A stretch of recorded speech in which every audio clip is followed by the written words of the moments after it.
کبریائی و بڑائی، بزرگی و ستائش، حمد و ثنا اللہ رب العالمین کے لیے، مالک کائنات کے لیے، خالق ارض و سما کے لیے، رازق جہان کے لیے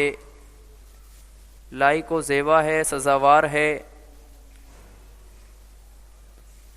جس نے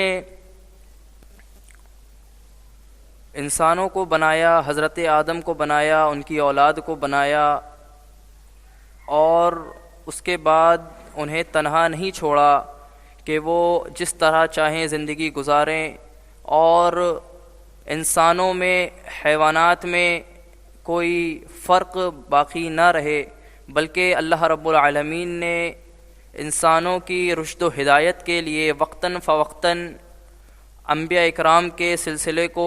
جاری رکھا، وقتاً فوقتاً ہر قوم کے لیے، الگ الگ علاقے کے لیے الگ الگ انبیاء کو مبعوث کیا۔ انبیاء اکرام نے طرح طرح کی تکالیف و مصائب و مشکلات کا سامنا کیا،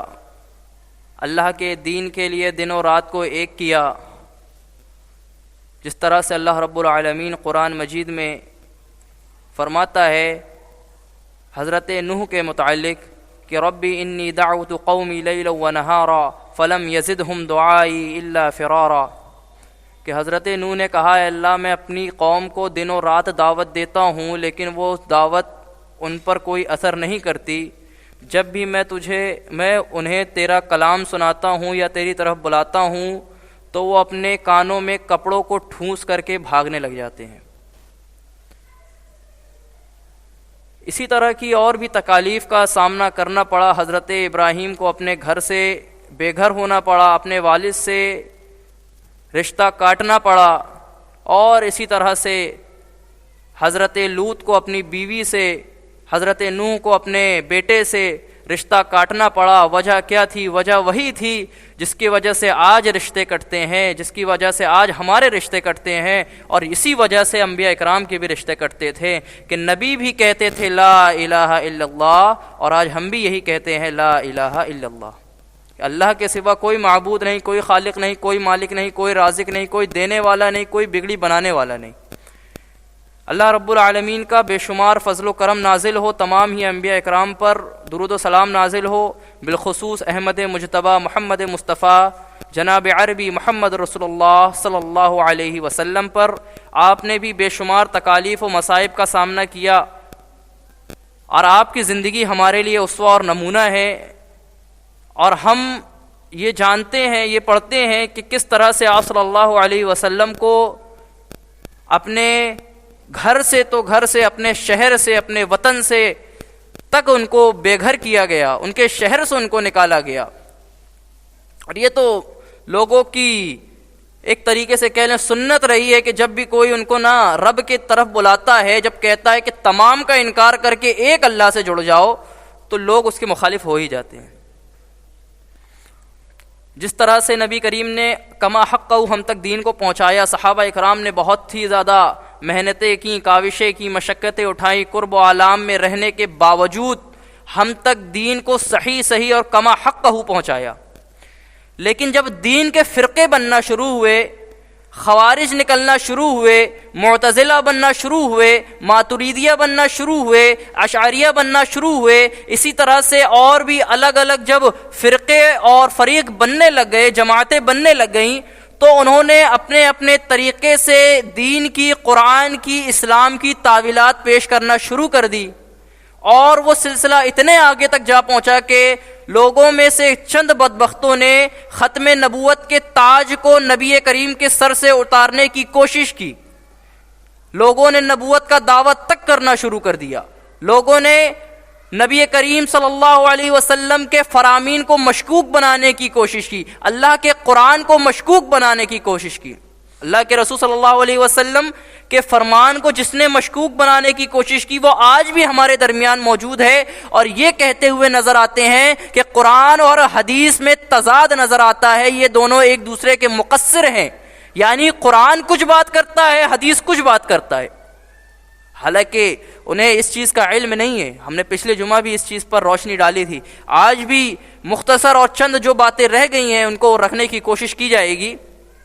کہ آخر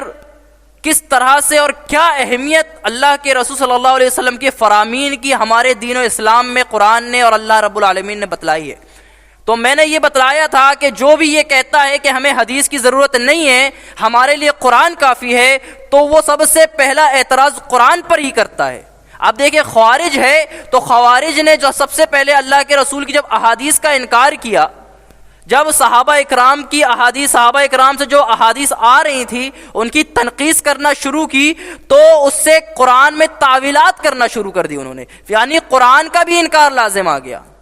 اشعریہ نے اللہ کے رسول صلی اللہ علیہ وسلم کے صحابہ، اللہ کے رسول صلی اللہ علیہ وسلم کے فرامین میں جو اللہ کی صفات آئی ہیں ان کی تعویلات کرنا شروع کی، تو قرآن کا بھی انکار ہونا شروع ہو گیا۔ کچھ لوگوں نے، قادیانیوں نے اللہ کے رسول کی احادیث کا انکار کیا تو وہ قرآن کے بھی منسوخ ہونے کے دعوے دار ہو گئے، اور شیعہ اور روافض ایسے تواتر سے ان لوگوں نے اللہ کے رسول کے اصحاب کو نشانہ بنایا کہ اللہ کے رسول کے اصحاب کو کبھی خائن کہا، کبھی ظالم کہا، کبھی غادر کہا، کبھی غاصب کہا، نعوذ باللہ، اور اللہ کے رسول کے فرامین کو انہوں نے جو ہے نشانہ بنایا، اور اس سے انہوں نے جو ہے پھر قرآن کو بھی نشانہ بنایا، کہا کہ یہ قرآن جو لکھنے والے ہیں وہ صحابہ ہی ہے، لہٰذا جو خائن ہو اور جو غادر ہو، جو غاصب ہو، وہ قرآن کو کس طرح سے محفوظ رکھ سکتے ہیں؟ نعوذ باللہ۔ اللہ رب العالمین نے اس چیز کا وعدہ کیا ہے، عہد کیا ہے کہ انا نحن نزلنا الذکر وانا له لحافظون، کہ ہم نے اس ذکر کو نازل کیا، اس قرآن کو نازل کیا، وانا له لحافظون، اور ہم ہی اس کی حفاظت کرنے والے ہیں۔ اب اگر کائنات کا کوئی بندہ اٹھ کر کہنے لگ جائے کہ قرآن مشکوک ہے، حدیث مشکوک ہے، تو اس کی بات کو رد کر دیا جائے گا اور قرآن کی بات کو لیا جائے گا۔ تو ہمارے لیے حدیث اور قرآن دونوں حجت ہے۔ اللہ کے رسول صلی اللہ علیہ وسلم نے جو فرمایا وہ بھی ہمارے لیے لازم ہے، اور جب وہ لازم آئے گا تو قرآن بھی ملزوم آئے گا، جیسے اللہ رب العالمین نے فرمایا وَأَنزَلْنَا عَلَيْكَ الذِّكْرَ لِتُبَيِّنَ مَا نُزِّلَ إِلَيْهِمْ وَلَعَلَّهُمْ يَتَفَكَّرُونَ، کہا اللہ رب العالمین نے ہم نے آپ کی طرف ذکر کو نازل کیا، ذکر کو نازل کیا تاکہ آپ اس چیز کی وضاحت کرے۔ اب دیکھیے ذکر کو نازل کیا تاکہ آپ اس چیز کی وضاحت کرے جو ہم نے لوگوں کے طرف نازل کی ہے، لعلہم یتفکرون، تاکہ وہ غور و فکر، تدبر، تفکر اختیار کرے۔ بہت ہی باریک نقطہ ہے، اس کو سمجھنے کی ضرورت ہے، عقل کے دروازوں کو کھول کے بیٹھنے کی ضرورت ہے۔ اللہ نے کیا کہا؟ ہم نے آپ کی طرف ذکر کو نازل کیا، ذکر کو نازل کیا تاکہ آپ وضاحت کریں، یعنی اس کو کھولے، اس چیز کی اور وضاحت کرے جو ہم نے پہلے سے نازل کی ہے۔ یعنی جو پہلا لفظ ذکر کا آ رہا ہے، جو اللہ نے کہا ہم نے آپ کی طرف نازل کیا ہے، اس سے علماء اکرام نے یہ نکالا کہ اس سے مراد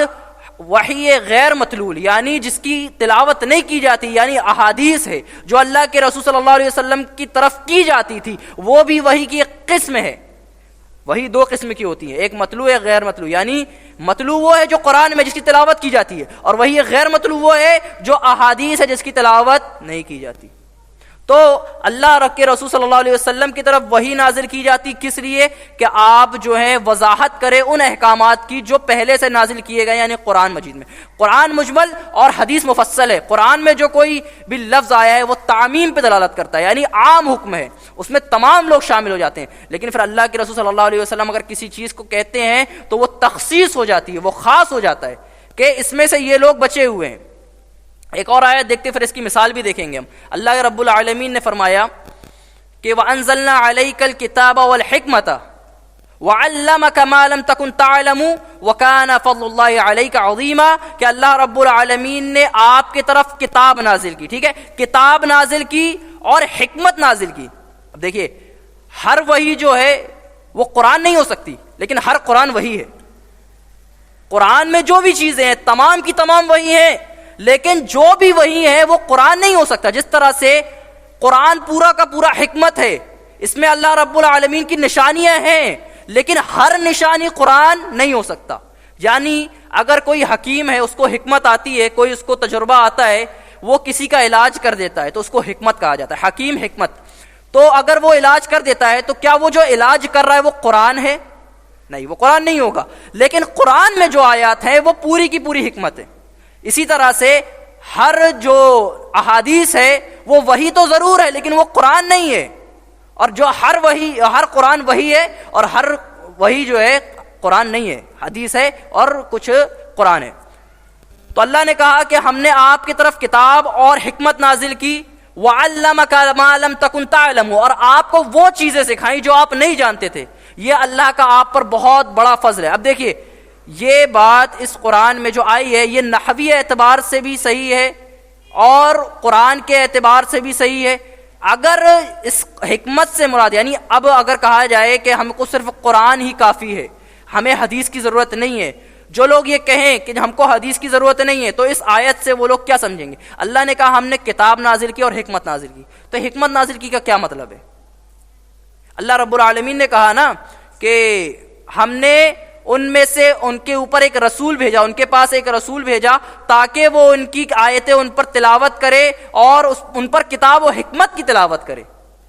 تو اہل سنت والجماعت کا، اہل اسلام کا، محدثین کا، علماء کا، فقہاء کا، تمام مجتہدین کا اس بات پر اتفاق ہے کہ یہاں پر حکمت سے مراد سنت نبوی صلی اللہ علیہ وسلم، احادیث نبویہ صلی اللہ علیہ وسلم ہے. اور جو کوئی بھی اس کا انکار کرتا ہے وہ حدیث کا انکار نہیں کرتا، وہ رسول اکرم صلی اللہ علیہ وسلم کی رسالت کا انکار کرتا ہے. وہ صرف رسالت کا انکار نہیں کرتا بلکہ وہ قرآن کا انکار کرتا ہے، اور جو قرآن کا منکر ہو وہ مسلمان نہیں ہوتا.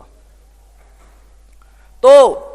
یہاں پر جب اللہ دیکھیے کچھ چیزیں ہیں، کہتے ہیں کہ قرآن میں یہ بات آئی ہے اور یہاں پر حدیث میں یہ بات آ رہی ہے، تو اس کی وضاحت بڑی ہی پیارے انداز میں اللہ رب العالمین نے سورہ نساء کی آیت میں فرمایا یوصیکم اللہ فی اولادکم، کہ اللہ تمہیں تمہاری اولاد کے بارے میں وصیت کرتا ہے. ٹھیک ہے، اب اللہ تمہیں، یہ آیت میراث کہلاتی ہے، 2 یا 3 آیات کی ہے، ایک پورے صفحے پر مشتمل ہے. تو اس میں جو ہے بتلایا گیا ہے کہ وراثت جو ہوتا ہے، جو میت جب مر جاتی ہے، جب کوئی شخص مر جاتا ہے تو اس کی جو وراثت بچی ہوئی ہے اس میں سے باپ کو کتنا ملے گا، ہاں بیوی کو کتنا ملے گا، اولاد کو کتنا ملے گا، بیٹی ہے تو کتنا ملے گا، لڑکا ہے تو کتنا ملے گا، اسی طرح سے دادا ہے تو کتنا ملے گا، اسی طرح سے اخت اللاتیٰ اخیافی ہے تو ان کو کتنا ملے گا. ان تمام چیزوں کی وضاحت جو ہے اس آیت کریمہ میں بتلائی گئی. لیکن یہاں پر کیا لفظ استعمال کیا گیا کہ یوصیکم اللہ فی اولادکم، اللہ تمہیں تمہاری اولاد کے بارے میں وصیت کرتا ہے. اب یہ عمومی دلالت کر رہا ہے، یعنی اس میں تمام لوگ شامل ہو گئے. اللہ نے یہاں قید نہیں لگائی کہ صرف مسلمان کے بارے میں کہا، نہیں، یوصیکم اللہ یعنی اللہ نے ہر کسی کے بارے میں کہا. لیکن اب جب حدیث اٹھائیں گے تو پتہ یہ چلے گا اللہ کے رسول نے فرمایا لا یرث المسلم الکافر ولا الکافر المسلم، کہ کوئی بھی مسلم کا وارث کوئی کافر نہیں ہو سکتا، اور اسی طرح سے کسی کافر کا وارث کوئی مسلم نہیں ہو سکتا. تو جب وراثت کا معاملہ آئے گا، کسی کا باپ اگر مسلمان ہے اور اس کا بیٹا اگر کافر ہو جاتا ہے تو اس آیت کا اطلاق اس پر نہیں ہوگا، یعنی اسے وراثت سے بے دخل کر دیا جائے گا.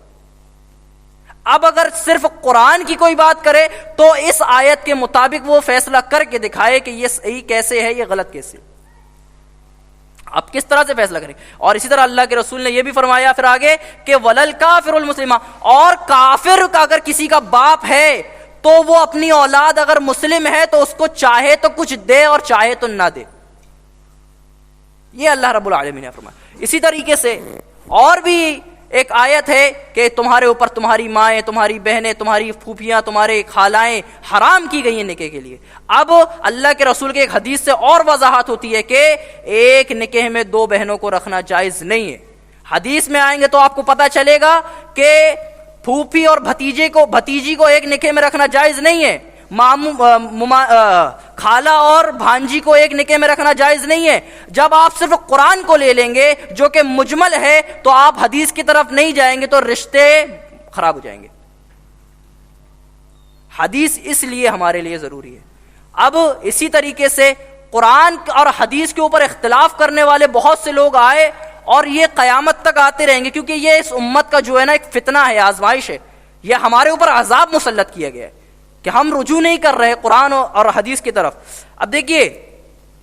اللہ کے رسول صلی اللہ علیہ وسلم نے فرمایا کہ انی اوتیت القرآن ومثلہ معہ، کہ میرے اوپر قرآن نازل کیا جاتا ہے، قرآن کی آیات وحی کی جاتی ہیں، اور ساتھ ہی ساتھ کہا وَمِثْلُهُ مَعَهُ، اور اس کے ساتھ اور بھی چیزیں نازل کی جاتی ہیں اسی کی طرح، قرآن کی ہی طرح میرے اوپر اور چیزیں نازل کی۔ علامہ ابن قیم رحمہ اللہ کہتے ہیں کہ جو قرآن ہے اس سے تو مراد کتاب اللہ، اللہ کی کتاب ہے جو وحی کی شکل میں ہمارے نزدیک ہمارے پاس موجود ہے، لیکن اللہ کے رسول نے جو بعد میں فرمایا کہ اسی کے مثل اور بھی چیزیں دی جاتی ہیں، تو اس سے مراد وحی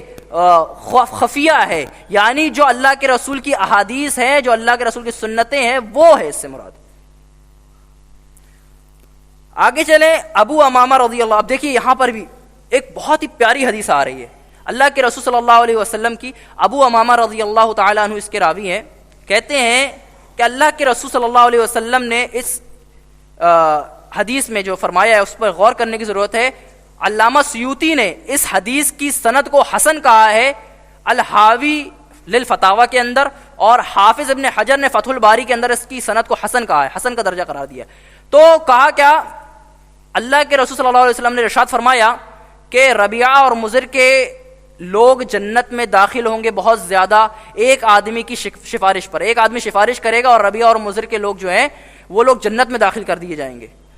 تو اللہ کے رسول سوال کیا گیا، اللہ کے رسول یہ جو ربیعہ قبیلے کے لوگ ہیں اور جو مضر قبیلے کے لوگ ہیں، یہ آپس میں کوئی رشتہ دار ہیں کیا؟ ان کا کوئی تعلق ہے، ان کا کوئی کانٹیکٹ ہے، یا کیا یہ ریلیٹیوز ہیں ایک دوسرے کے، یا پھر ایک دوسرے سے کوئی نسبت ہے ان کی؟ تو اللہ کے رسول نے کیا کہا انما اقول ما اقول، یعنی میں وہی بات کہتا ہوں جو رب مجھ سے کہلواتا ہے، مجھے نہیں پتا ان کا کیا نسبت ہے، مجھے نہیں پتا ان سے کیا تعلق ہے، میں صرف وہی بات کہتا ہوں جو اللہ رب العالمین مجھ سے کہلواتا ہے۔ اس کی وضاحت قرآن میں بھی موجود ہے، میں نے بتلایا تھا کہ اللہ کے رسول صلی اللہ علیہ وسلم کے تعلق سے اللہ نے کیا کہا کہ وما ينطق عن الهوى ان هو الا وحی یوحى، کہ میرا حبیب کوئی بھی بات اپنے من سے نہیں کہتا، اپنی خواہشات سے نہیں کہتا، اپنی مرضی سے نہیں کہتا، وہ زبان تب کھولتا ہے جب رب کا حکم ہوتا ہے۔ اللہ نے خود فرمایا قرآن مجید میں، نہیں تو وعید تو اللہ رب العالمین نے تو وعدہ کیا ہے کہ نبی اگر کچھ بات اپنے مرضی سے بنا کے لے آئیں گے تو ہم ان کا سیدھا ہاتھ پکڑ لیں گے، ان کا دایاں ہاتھ پکڑ کر کے ان کی رگے جان کو کاٹ دیں گے، اور کائنات میں کوئی ہمیں اس سے روکنے والا نہیں ہوگا۔ آگے اللہ رب العالمین، اللہ کے رسول صلی اللہ علیہ وسلم نے ایسی بہت سی، حضرت جابر سے ایک روایت ہے، اب دیکھیے کچھ چیزیں ہیں انسان کے ذہن میں نہیں آتی، قرآن کو تفاسیر کو پڑھنے کے کچھ اصول، کچھ ضوابط بتلائے گئے ہیں، اور عوام الناس کے لیے اس کو آسان سے آسان کر کے پیش کرنا علماء اکرام کی ذمہ داری ہے۔ وہ آپ کے سامنے پیش بھی کرتے ہیں، کبھی خطبات کی شکل میں، بیانات کی شکل میں، اسی طریقے سے جو ہے کتابوں کی شکل میں آپ کے پاس، تفاسیر کی شکل میں آپ کے پاس موجود ہوتا ہے۔ وہ حضرت جابر سے ایک روایت آتی ہے، کہتے ہیں حضرت جابر کہ میں اللہ کے رسول صلی اللہ علیہ وسلم کے پاس اپنے بھائی کے ساتھ جا رہا تھا، تو دیکھا اللہ کے رسول اچانک سے کچھ لوگوں کے ساتھ کھڑے ہوئے ہیں، کچھ مشائخ کا لفظ آیا کہ مسجد کے دروازے پر کھڑے ہیں، تو ہم نے اللہ کے رسول اور ان کے درمیان فاصلہ ڈالنا نہ چاہا، یعنی ہم نہیں چاہتے تھے کہ اللہ کے رسول اگر کچھ گفتگو کر رہے ہیں تو ہم جا کر کے جو ہے اس میں بیچ میں پڑ جائیں، تو انہوں نے حجرے میں بیٹھنا گوارا کیا، انہوں نے وہاں بیٹھ گئے جا کر کے۔ اس کے بعد اللہ کے رسول صلی اللہ علیہ وسلم کے پاس وہ لوگ دیکھ رہے تھے، حضرت جابر ان لوگوں کو دیکھ رہے تھے اللہ کے رسول کے ساتھ، ان لوگوں نے ایک آیت پڑھی اور اس کے بارے میں پھر اختلاف کرنے لگ گئے، اور اختلاف میں آوازیں بلند ہونے لگ گئی۔ اللہ کے رسول باہر آئے، ہم اللہ کے رسول کے پاس پہنچے، اللہ کے رسول نے مٹی اٹھا کر کے ان کے اوپر ڈالی اور کہا اے قوم کے لوگ، اے میری قوم، تم ہلاک ہو جاؤ، تمہیں نہیں پتا کہ تم سے پہلی امتیں قرآن میں اختلاف کرنے کی وجہ سے، تم سے پہلے کی امتیں اپنے نبی سے اختلاف کرنے کی جرم میں ہلاک کر دی گئی، برباد کر دی گئی، حالانکہ یہ قرآن جو ہے اس کا بعض حصہ بعض سے ٹکراتا نہیں ہے۔ یعنی کوئی کہتا ہے کہ قرآن کی آیت اس آیت سے ٹکرا رہی ہے، یہ حدیث اس آیت سے ٹکرا رہی ہے، تو ایسا نہیں ہے، بلکہ قرآن کی ایک آیت دوسری آیت کی تفصیل بیان کرتی ہے، قرآن کی ایک آیت دوسرے کی مفصل ہے، قرآن کی ایک آیت دوسرے کو اور کھول کر بیان کرتی ہے۔ تو کچھ لوگ ایسے بھی ہیں جو قرآن سے قرآن کو ٹکرانے کی کوشش، اور اس پورے دین کو آپ دیکھیے، آپ کے دین کی بنیاد کیا ہے؟ آپ دیکھیے، کوئی بھی شخص اگر یہ کہے ہمیں حدیث کی ضرورت نہیں ہے یا ہمیں قرآن کی ضرورت نہیں ہے اور اپنے آپ کو مسلمان بھی کہلوا رہا ہے، ایسے بہت سے لوگ آج پائے جاتے ہیں، تو ایسے لوگوں سے یہ سوال کریں، یہ پوچھیں کہ جی اگر آپ کہہ رہے ہیں آپ کو قرآن کی بھی ضرورت نہیں ہے، حدیث کی بھی ضرورت نہیں ہے، تو آپ کا دین کی بنیاد کیا ہے؟ آپ کیسے یہ فرق کریں گے کہ آپ کے لیے نماز اس طرح سے ہے، روزہ اس طرح کی، آپ اپنے رب کو کیسے پہچانیں گے؟ آپ اپنے نبی کو کیسے پہچانیں گے؟ تو اہل سنت والجماعت، اہل اسلام کا یہ عقیدہ شروع سے ہی رہا ہے کہ کوئی بھی حدیث کو قرآن کی آیات سے ٹکراتے نہیں ہیں وہ۔ اب جیسے اللہ کے رسول صلی اللہ علیہ وسلم کی وہ آیت ہے کہ یوصیکم اللہ فی اولادکم، کہ اللہ تمہاری اولاد کے بارے میں نصیحت کرتا ہے، لیکن اللہ کے رسول نے حدیث میں فرما دیا کافر جو ہے مسلمان کا وارث نہیں ہوتا اور مسلمان کافر کا وارث نہیں ہوتا۔ اب اس آیت کو لے کر کے کوئی کہہ دے کہ اللہ یہاں پر کہہ رہا ہے کہ تمہاری اولاد کے بارے میں تمہیں وصیت کر رہے ہیں، اور یہاں اللہ کے رسول کہہ رہے ہیں کافر جو ہے اس کا وارث نہیں ہوتا اور اس کا وارث وہ نہیں ہوتا، تو اگر جب یہ بات ہے تو آپ یہ سمجھیں کہ یہاں پر تخصیص و تعمیم کا معاملہ ہوتا ہے۔ قرآن و حدیث کو جب تفسیر سے پیش کیا جاتا ہے اس میں بہت ساری چیزیں کو رکھا جاتا ہے۔ آگے چلتے ہیں، اسی طرح سے اللہ رب العالمین نے ایک اور جگہ فرمایا، دیکھیے تعریض کس طرح سے ہوتی ہے۔ لگتا ہے ہمیں یہ تعرض ہے، لیکن یہ تعرض حقیقی طور پر نہیں ہوتا۔ اللہ رب العالمین نے فرمایا حرمت علیکم المیتہ، یعنی تم پر جو ہے مردار حرام کیا گیا۔ مردہ اگر کوئی جانور مر جاتا ہے تو اس کا تم پر وہ حرام ہے۔ اب اللہ کے رسول ایک جگہ سے گزر رہے تھے، دیکھا ایک شخص ہے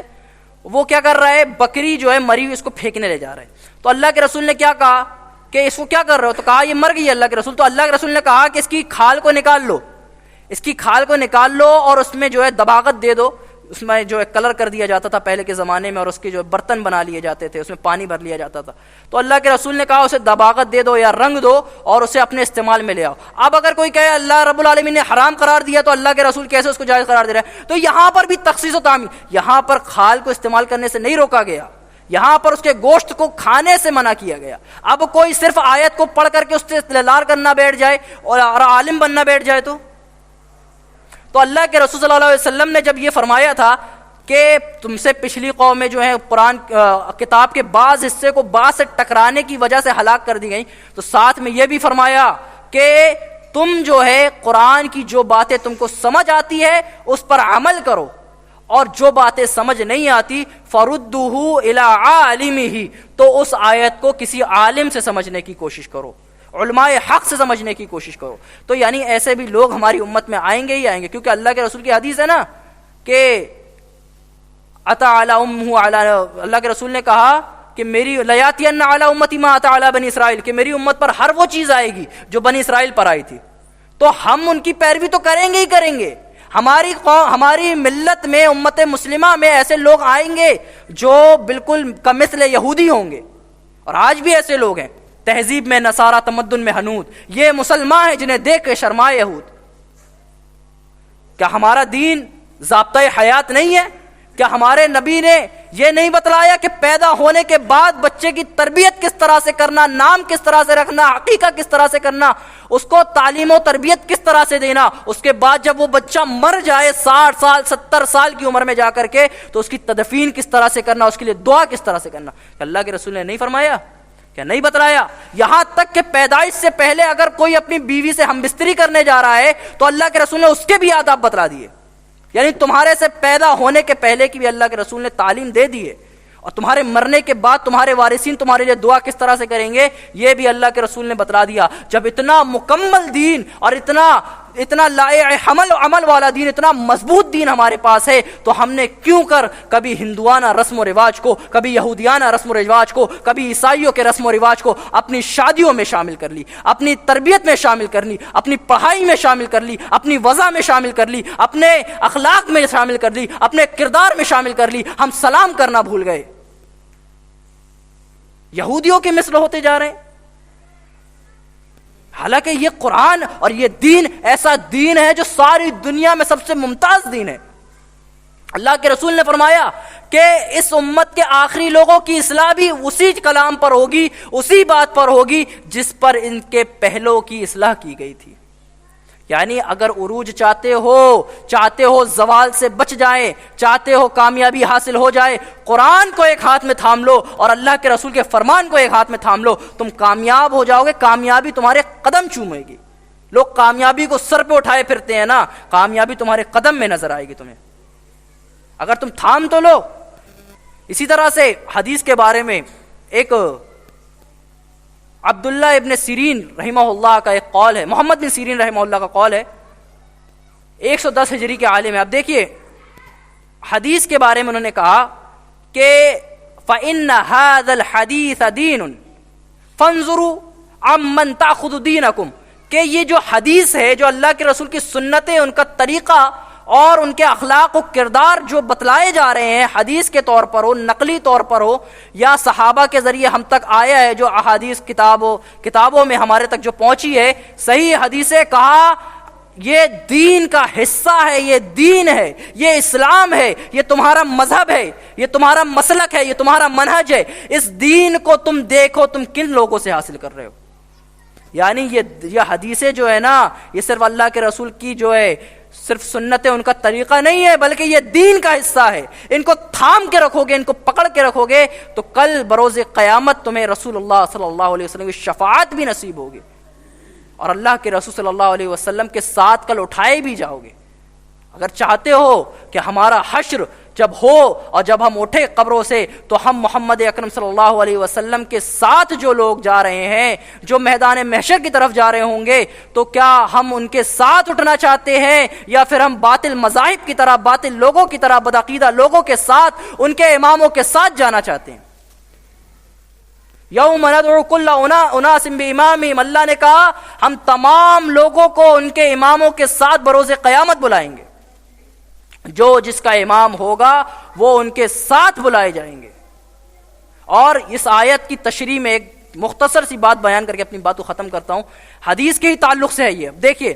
کیا کہتے ہیں